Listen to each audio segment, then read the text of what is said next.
Welcome to Take Mark Pod, where we innovate, discuss, and discover the dynamic intersection of technology and marketing. In each episode, we explore how businesses can leverage both to drive growth and innovation. Meet Alvin, our esteemed host for Take Mark Pod. With over 15 years of experience as a renowned marketer, project manager, and software as a service architect, join us as we uncover the unique value proposition of integrating technology and marketing strategies, helping you stay ahead in this fast-paced digital world. Hi everyone, welcome to TechMark Pod. Today, my guest is Okalobe. Okalobe is from Congo, right?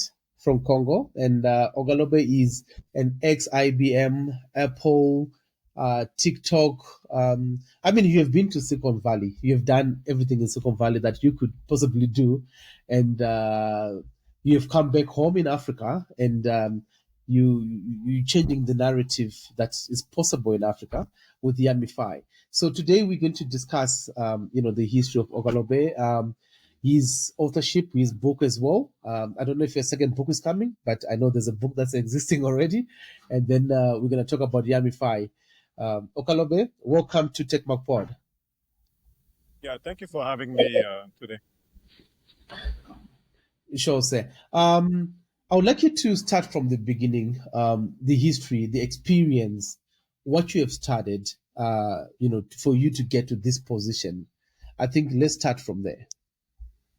Well, what's interesting is when I left Congo in, I think it was in 2000, December 2000 for France, one of my friends told me, what are you going to do outside Congo? I remember I said, I'm going to collect as much money as possible and come back and build. That was a naive statement, but that ended up being true. So I left Congo after the war to go to France, study computer science, and then end up in the US working as a cloud engineer for different companies. And my background is in cloud computing, although the skill that I got were not acquired through education. The soft skills were acquired through education, but I learned most of the skills from those big companies, including the first one was Adobe, Photoshop in 2011. And I arrived in the US in 2006. From 06 to 11, I worked on startups in San Diego, California. And then in 2011, I moved to work for a big company, my first ever big company, Adobe Photoshop in San Francisco. And from there, it became like a trend or like habits to work for big companies. The movie Avengers, I've been collecting, stones or rings. Yeah. So I was like, I have to collect as much as experience from these big companies. So one day when I come back to Africa, they will trust me. African, they're difficult to trust you. They were like, oh, you've been in the US, you work for Apple? No, you have been some kind of low paid jobs. I work for all these big companies with high paid jobs as a cloud engineer.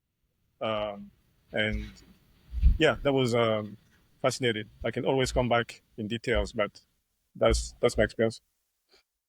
Is it? And then when you came from Adobe, which was the next big company?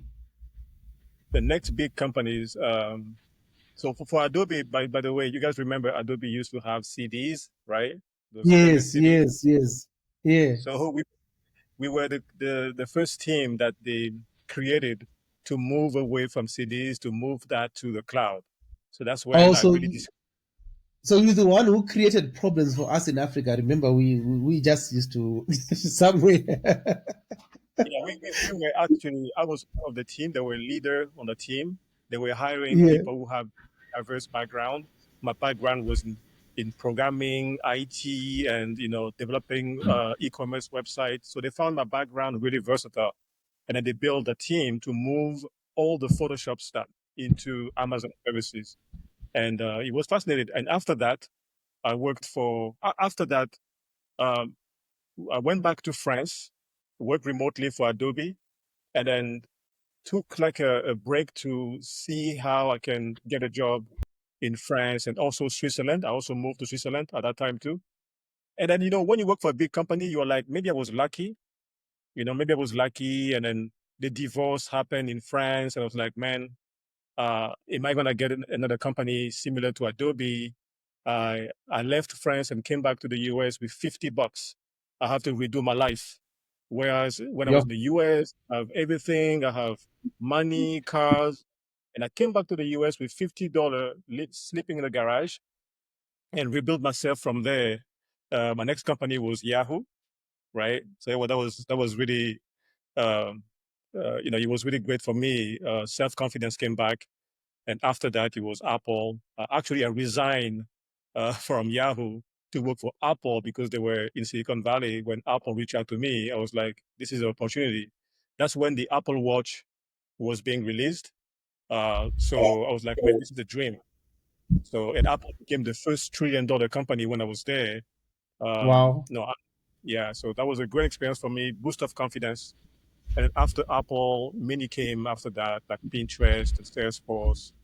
And what was interesting is when I was in France, people were saying that, oh, you work for big companies. Because after Apple, I took a year to go back to France again to be part of a startup in Paris and trying to be next to my kids and try to see if you're gonna work. It didn't work out, the living in France. So I was like, this time I'm gonna come back in the US and then settle. So when I came back, when I was in France, people told me, oh, you work for Apple. Yeah, but you never went IPO. People go to Silicon Valley and they go IPO. I was like, man, I work for all these companies, Adobe, Apple, Yahoo, never experienced IPO. Like IPO is like you're going to, your company going public, right? Like Facebook. And so then when I came back, I was like, my goal is to see if I can work with a company that go IPO. So then, I was able to work for Salesforce. Of course, they went IPO way before I joined.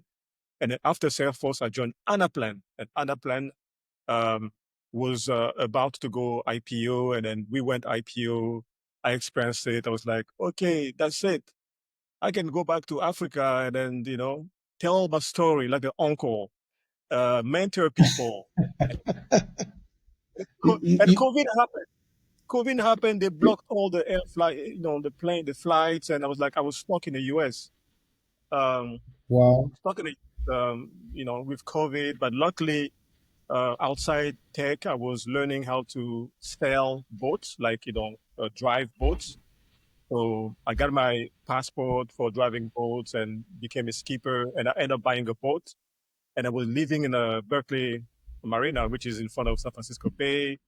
I was waiting for COVID. So the self distance, I think it was the 5 meter or whatever distance, right? Remember that time where they say you have to be, few meters for people.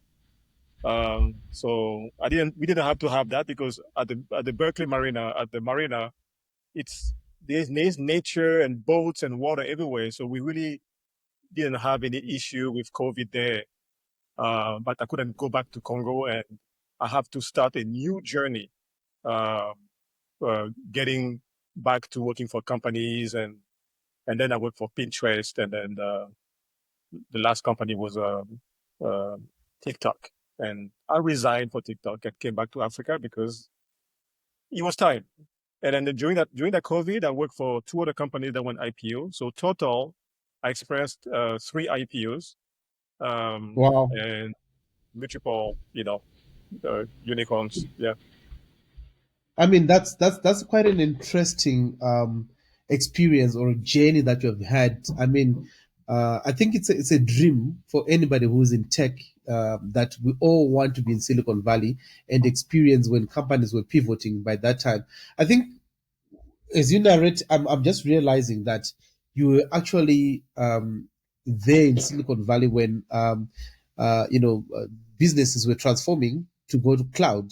You spoke about Adobe and all that stuff, and I do believe that was the right time. You were there at the right time, and this is amazing.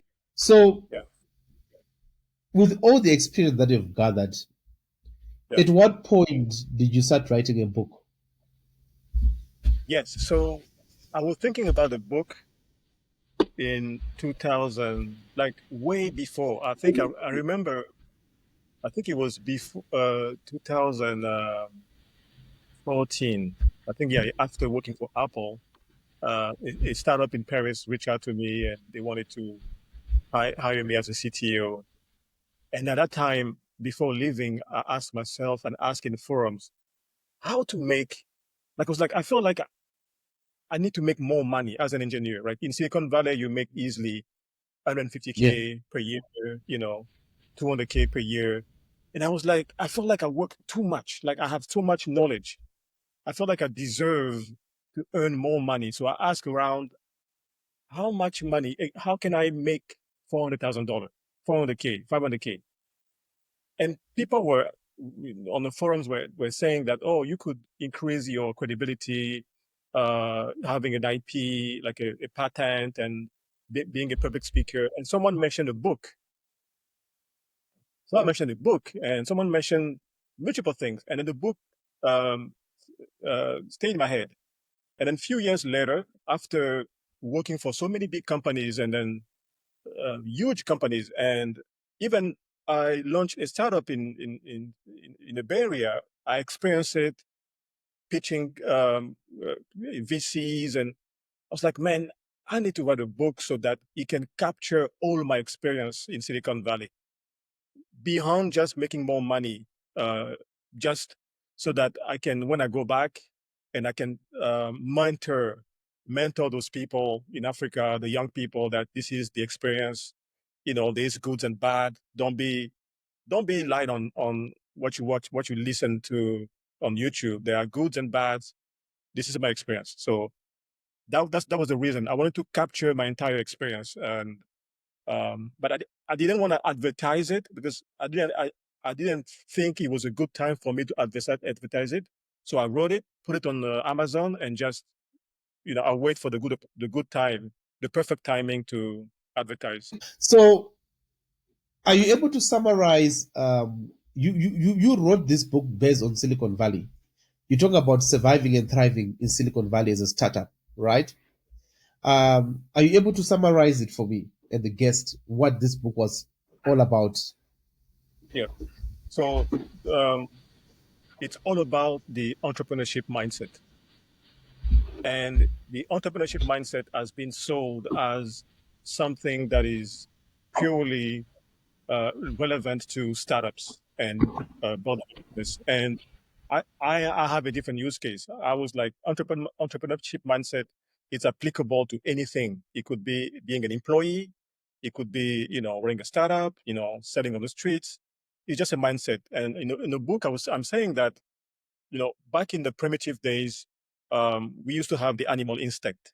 So the entrepreneurship mindset is the new animal instinct, right? The animal instinct helped the human being to survive during, a hard time in the forest, or in villages without any modern technologies, right? So the animal instinct back in the days helped us survive. And the entrepreneurship mindset is the new type of animal instinct. That's what I experienced actually. Every time I lost a job, I got fired or did resign, I've been always trying to even to launch a company or go to hackathons, or I've been always entrepreneur, right? Even when I was working for big companies, my entrepreneurship mindset is what those managers wanted. So just being a tech guy was not enough. Being a programmer isn't enough. You have to have that entrepreneurship mindset while you are a programmer. That's what.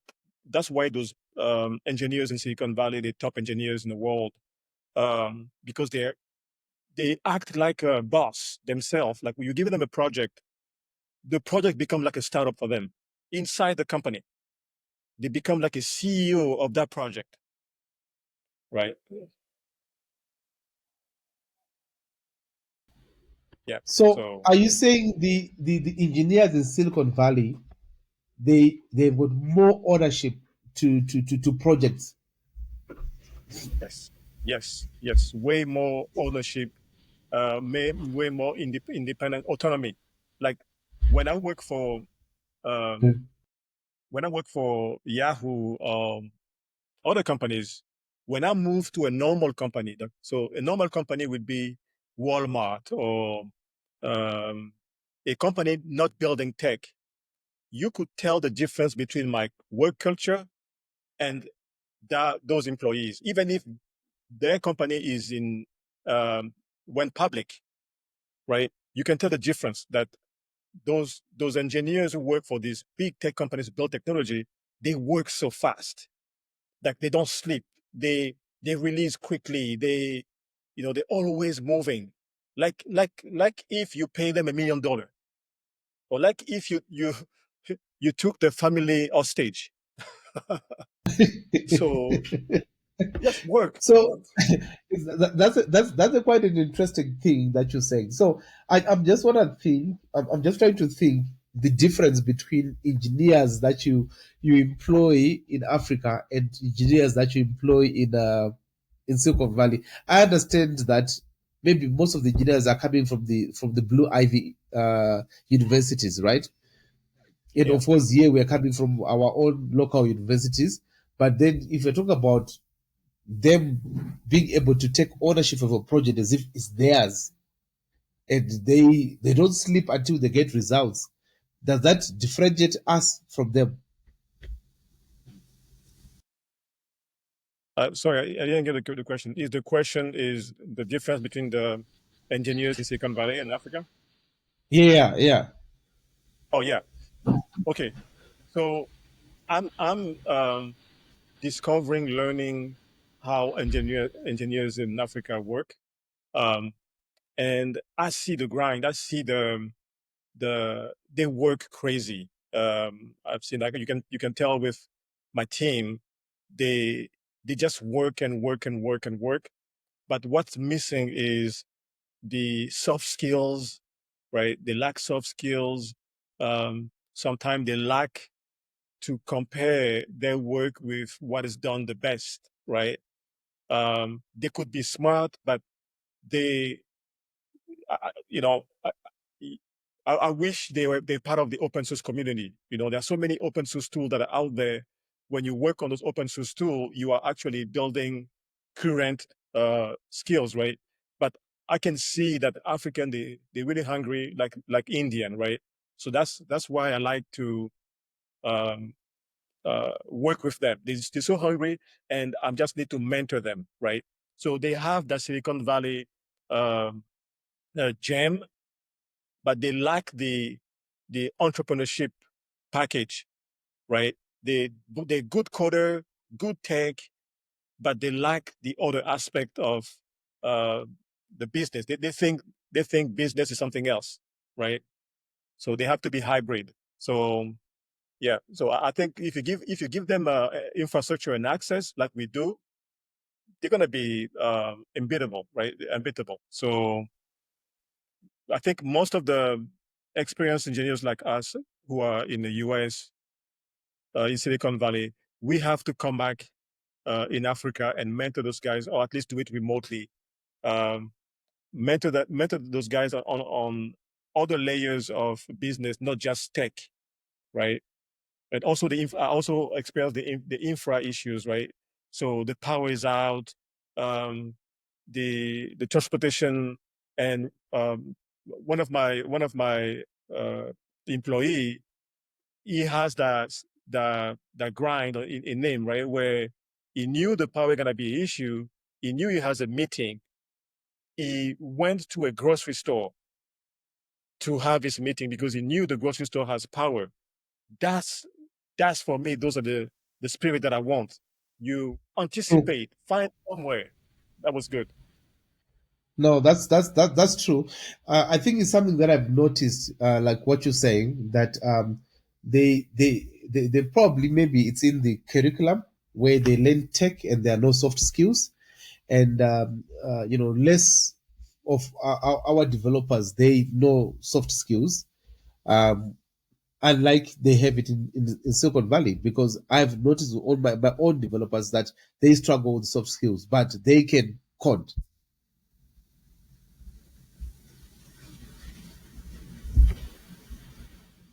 I, Yes. You get Yes. it. So now let's talk about our startups. Right. Now we're gonna talk about our startups. So something unique about this episode is myself and Okalobe, we are actually wearing our own brands. I'm wearing Hakwe Events, which is an event platform, and Okalobe is wearing Yamify, which is his own platform. So I'm gonna let Okalobe to explain what is Yamify and what are you trying to solve? What issues are you trying to solve in Africa with Yamify? Right? Okay. Thank you. Thank you. So Yemify come from observation of how those big tech companies are doing internally, right? Um, TikTok, Yahoo, Google, all these companies internally, their engineering culture is to build their own tools, like local tools, right? So that's the culture I come from. For me, is 100% normal to build local tools. And people will say, don't reinvent the wheel. They do. They reinvent the wheel, right? So, yes, you will think they will take time, but they have agile methodology, right? Framework for them to build quickly, release quickly every day, right? So they could improve what they build locally really, really fast to make it mature, right? I've worked for companies that have their own Excel. So they build an equivalent to Microsoft Excel, to Microsoft Word, to Slack, like internally. And that company is TikTok, right? So Wow, that's amazing. it's amazing, right? So Mm. um, when I got introduced to the African scene, and I heard people were complaining that Amazon service is expensive, Zoho email and productivity tools are expensive. I was like, why are they using those companies? Why don't they just build the local tools, right? So that's where Yamify came in, right? So the umbrella of what we do is we want to build local tools. We don't know yet the future tools we're going to build, but we have to start somewhere. So one of the tools that we are starting to build is an AI platform where you can access AI chatbots of your own, um, vector DB of your own, or N10 of your own. Like if there is an open source tools that is out there that African want, we can self-host the platform on our cloud. So you don't need to have an engineer. If you're a digital marketer or a business owner, there is a SaaS platform that exists, famous, and you don't want to pay because it's expensive. You can come to us and say, hey, I like this platform. Do you guys have it? No. Let's put it there. So Yamify will become for this use case, it become like an app store, right? Where we already pre-install famous and popular um, AI tools that is out there. In addition to that, we are going to add emails, right? Like instead of using Zoho email or Google email for your business domain name, we're going to have our own AI powered email provider in our marketplace, right? So that's the kind of the automated access to applications, right? But we also have hardcore um, like features for developers. So developers who want to build, they want to have their own infrastructure, like the Kubernetes and all these great containers. They come to a platform and they can have the same thing. Normally, it would take them days, right, to get it done, right? You have to be expert on Kubernetes, expert on Amazon services, all that, right? So for developers, they can come and get the infrastructure ready so they can build their own software, host their own software. For non-tech, they come, they don't have an engineers team. They have no one. They just want to access the platform, log in, and do the work. We're going to allow that to happen, right? So that's what Yamify is. So Yamify is currently a part of the Google Startup Program, where they're giving us mentorship and a lot of credits. But our idea is to have it hosted in data centers in Africa, so that your data, when you do AI, doesn't leave the country, because Africa deserves its content to stay in Africa, right? So we are partnering with local data centers so that African data stays here. So that's what Yamify is, right? It's AI first. We are servant of African builders, where we want to build uh, for the continent. So I came back actually just to build for you guys. So if you ask me, oh, what is the difference between Yamify and other companies? Well, we are baby, right? We just a baby. Of course, they're better than us, right? But if you tell us your problems, you tell us what platform you want to host, right? You tell us that you've been struggling installing this software and here on the cloud, on Amazon, or you want to use something on Hugging Face, or you wanted to find a platform where you can find only the AI tools of African. We want to hear that, and we want to put it on a platform so you can access it. So that's why Yamify is. So it's an AI platform for local use case in Africa. That's amazing thing that you have done. But I wanted to ask a question in terms of the data. Are you building data centers, or are you going to, like you said, you would want to have this data stored in a data center in Africa? Yeah, so we're partnering with data centers, Yeah. with different data centers. So right now, we are partnering with a data center in Kinshasa, Congo, OADC, Open Access Data Center.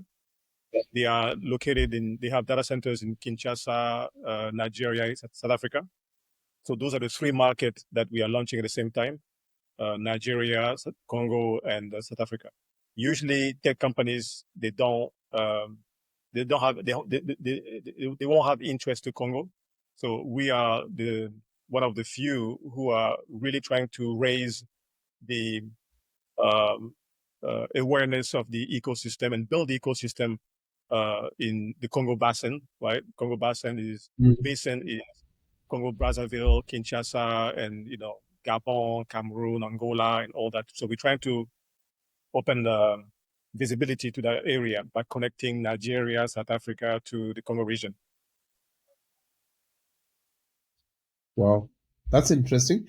And how have you seen the uptake of Yamify so far? When did you launch Yamify? So Yamify, we're planning to officially launch it in South Africa at Yeah. the AI Expo. And conjointly, we would like to have a clone event, a launch event, Tekaba in Nigeria. Those are the two big markets. Because South Africa has the biggest AI conference in Africa. So that's why we thought, since we are AI first, we have to be present there. Nigeria has a vibrant scene of developers and communities. So that's why we think Tech Cabal and the AI conference in South Africa would be a good launch pad. So before that, we're doing pre-launch. So I'm in Nigeria this week, attending different Mhm. conferences, the Lagos Startup Week, AI conference, and different conferences at universities, just to introduce Yamify to the mass.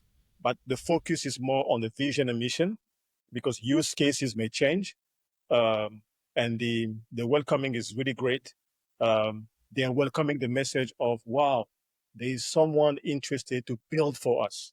Because usually companies come, they impose what they want to build. So we are not Yeah. imposing anything.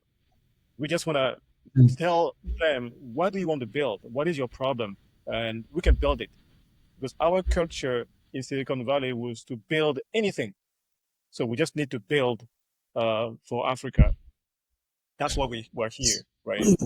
So So far, when you speak, sorry to cut you there. When you speak of African AI, there's been a lot of discussion, right? To say that AI at the moment is not a representative of Africa. And as Yamify, how are you addressing these issues to make AI be a representative of Africa? We talk of the simplest things, image yeah. generation. Language barriers, those are the simple things that I'm talking about AI. What have you done as Yamify? Yeah. So if you build a video um, AI video generator or longer language translation AI platform, you need a house to host it. You need experts to maintain it every day. We are going to be your house for maintaining it, for making it available everywhere. That's what we do. So Yamify, think of it like a huge empty building with multiple rooms. And we want you guys to be inside and grow with you guys, right? So one day we may build our own model, but right now we are serving those startups. So we want to find them, and register them. Like we're like a big registry, right? A big building, big house that is empty, and we need to get those companies to be hosted on a platform. So the discussion about AI, data, and all that, we are more in the discussion about infrastructure.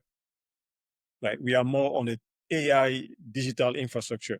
That's our discussion. Um, and that infrastructure should be built in Africa, and we have to stop renting foreign infrastructure. You guys saw COVID, how we were dependent, people were stuck, right? Yeah, You see with that's correct. you also see with the tax issues happening right now between the US and different countries. Imagine they put a tax on digital, on data, right? So what It's are we a going to do? nightmare.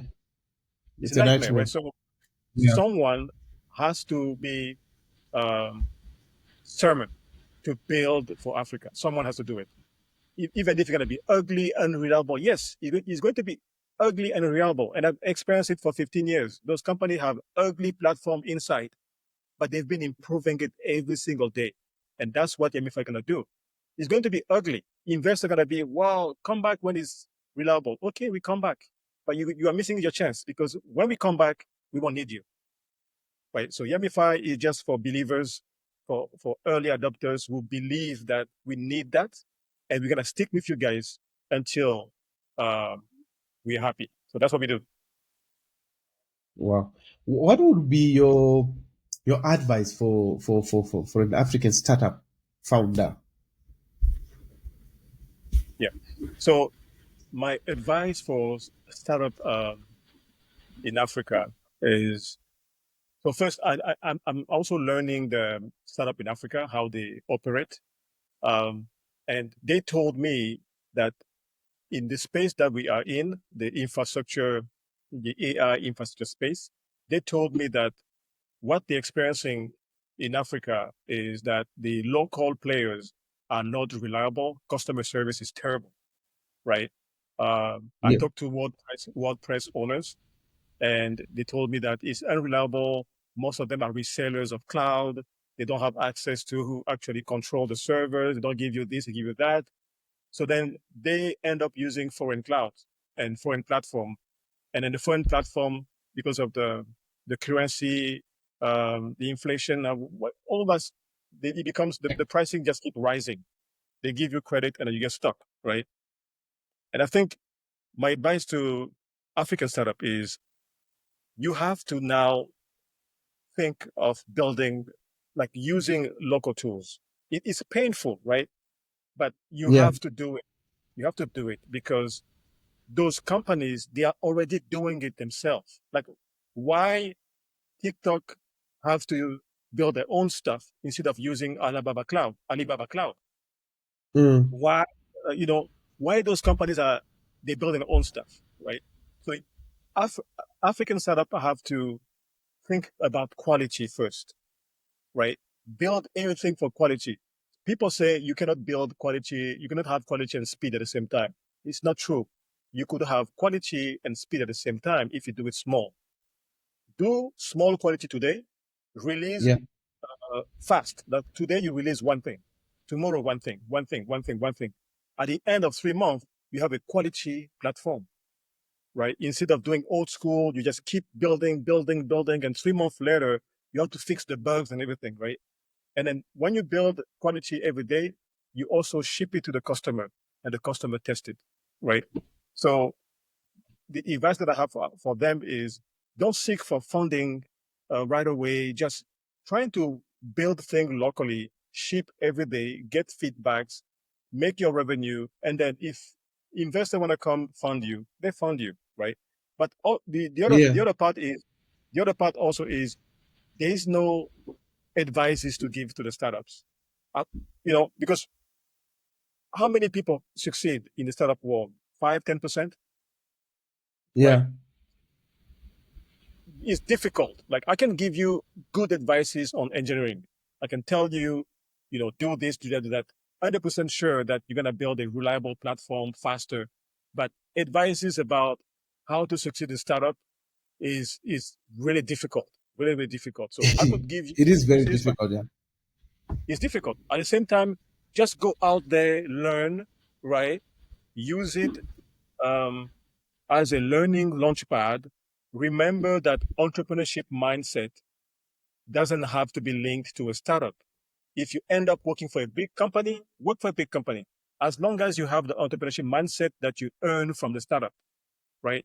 If you work at a big company, trying to do hackathons, trying to do something aside, so you get the entrepreneurship mindset. The entrepreneurship mindset is what will help you everywhere in your lifetime, right? Startup success, Yeah. nobody know, even investors say they don't know if the company will succeed. So I'm nobody to Mm. tell you that you will succeed, but I can tell you that you need to have values, right? You need to stick to something. You need to be proud of building something for Africa. And one day that thing you built for Africa will be used around the world. So you build for Definitely. Africa, Definitely. be global, right? So that's my Mm. advice to them. Just let's build for Africa. And I can invite you guys to come to Yamify, but that's not the point. The point is if you need help and you have a problem with your platform, whether it's AI or cloud or SaaS, WordPress, hosting, talk to us. If you don't want to use a local platform, we can even help you host your platform on Amazon, on DigitalOcean, because everybody have their own story, right? And then so you can Yeah. see that we are really genuine on helping you and not forcing you to come to Yamify. Yourself, you will know that, oh, this guy, they help us be hosted in Amazon services and didn't ask us anything. You will see that we are the only one committed to help you. You will come back and start hosting in a local platform in Africa. Wow. Since you spoke about WordPress, right? So I'm part of the WordPress meetup committee in Johannesburg, right? And I've been working with WordPress for a very long time. I think we'll explore how Yamify works with WordPress. It's something that I'm very eager to explore and see how that works. And then in terms of pricing, how are you pricing Yamify compared to well-known platforms? Yes. So the question is about WordPress pricing and how Yamify fit into the WordPress story and why we chose WordPress. Recently, so our co-founder, and not, I would say, you guys know the platform called DigitalOcean, the cloud Yeah, company. So the co-founder of that platform is our advisor. Why did I pick him as an advisor was because he he created one of the most successful marketing strategy for that company to compete with Amazon services. So he's helping yeah, us true. with that knowledge. And one of the strategy was to launch their company at a WordPress meetup because WordPress owners, they fight with hosting price, customer support, and they like to share good experience of their WordPress hosting and on a blog and stuff. So they picked WordPress as the first meetup sponsoring the first meetup, and it was successful, right? So we are using the same thing where we are reaching out to blog WordPress owners, and we are going to solve problems that they're facing, right? With the and also understand if they have problem with pricing. For now, the pricing is not a question because it's free, and it won't be. We're gonna have a tier that is 100% free, and then the paid tier will be a learning with the WordPress community. If the WordPress community said, "Hey guys, you guys have to make it local payment with mobile money, and then it should be, I don't know, this like it should be like $2 per month or $10 per month." Yeah. If enough people want to do it, then we can set up a pre-order page to confirm what they want. If they all pre-order, then our pricing would be that price because we want to build for African, right? So African have to tell us what they want, and then Okay, how do we that's offset interesting. the price? Yeah, how do we offset the price? People will say, yeah, but you need to cover your costs, right? That's why we need partnership with those the local data centers to tell them that it's a win-win. If you put an affordable price, we get a lot of startups, a lot of web agencies. You guys are going to benefit from that visibility, right? So that's what we're doing. So it's free for now to be supported on Yamify platform. And we are targeting WordPress owners because they understand the problem of hosting. And Yeah. we are targeting also AI builders because they understand the cost of GPUs, right? So those are the Mhm. two target we are testing right now. No, I think that's quite impressive. I will then, for myself, I will test. I will surely test Yamify and see how Yamify is compares to the other hosting platforms. Yeah, I think it's something that is quite interesting. We'll definitely make a move to So, so, Yamify with some of our products. sorry to interrupt.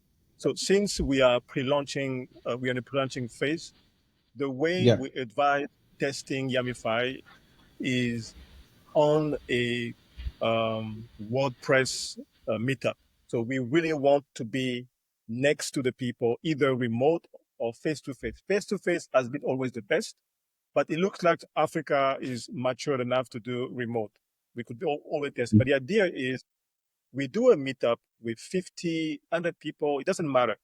Our team will help every single person to run their platform on Yamify. You will go to Yamify. You're going to be a supervised, guided workshop so that we get Oh, all okay. your, yeah, we get all your feedbacks. We understand your frustration. We are going to be okay if you say the platform sucks. That's what we want to hear. So Yeah. initially, it has. So once we get those guided feedbacks from the Yeah. WordPress community, we are going to improve the platform, right? Every week we're going to Mhm. improve it. And that's when we're going to announce, hey guys, you guys now can come to the platform and click, click, click, click, click. That's the strategy. It's first meetups and then later self-service. Okay. No, that's understandable. We'll go through that process with with the rest of my team. Um, we have unfortunately come to the end of our episode. Do you have any parting words that you want to share with us, Okalobe? The parting words I would say is uh, this is a new era, right? The AI Yeah. era. So we have to find how we're going to fit in, right? So we launched Yamify for enabling AI education, right? So we want companies to adopt AI. So there are different ways to adopt AI. Some will build language model, some will build this and this. The angle that we took to accelerate AI education is through infrastructure, through tooling, right? So we use tooling so people can practice, right? So the students, developers, startups can practice technology by touching it, right? So that's what Yamify is doing right now. Is we really want to enable education AI, and we use it tooling. Like different cloud companies like us did the same thing. DigitalOcean did the same thing. They were using their platform to accelerate education in cloud. So we are doing Yamify to accelerate education in AI, right? So we are not the edtech company, but we believe that having hands-on experience live, I'm really specific, right? You need to have hands-on experience, like learning by doing, but on the job, right? So that's how I learned all my skills in Silicon Valley. So last word I say is you guys have to remember Yamify as a platform that want to enable education uh, by having startup to adopt AI in their processes. And we build a platform so you guys can host your AI tools, also Mhm. give us suggestions on how to do it. So keep the entrepreneurship mindset. That's your new animal instinct in this world that will help you Yeah, survive in the startup world and in business settings. I love the animal instinct. Thank you. That definitely helps the young people to understand how business works and how you become a startup founder. It has been a pleasure talking to you, Okalobe. I would love to have more chat and talk further, but I hope that you come to Joburg when you launch Yamify. Then I get to meet you as well. So yeah, we'll talk further when you definitely talk about the launch in Joburg and also working with our local WordPress team as well. Thank you very much. It was a pleasure, and I'm always here to share my stories and then my vision, and mostly really motivate the youth here that you guys can have it. You guys can build, and we need Yeah, more people with tech skills to come back and to tell them, hey, you can build here. You're smart enough to build in Africa. definitely, sir. Okay, thank you for watching and listening to Techno Pod. And definitely we'll see you in the next episode. Don't forget to subscribe, like, share this episode with everybody. See you later.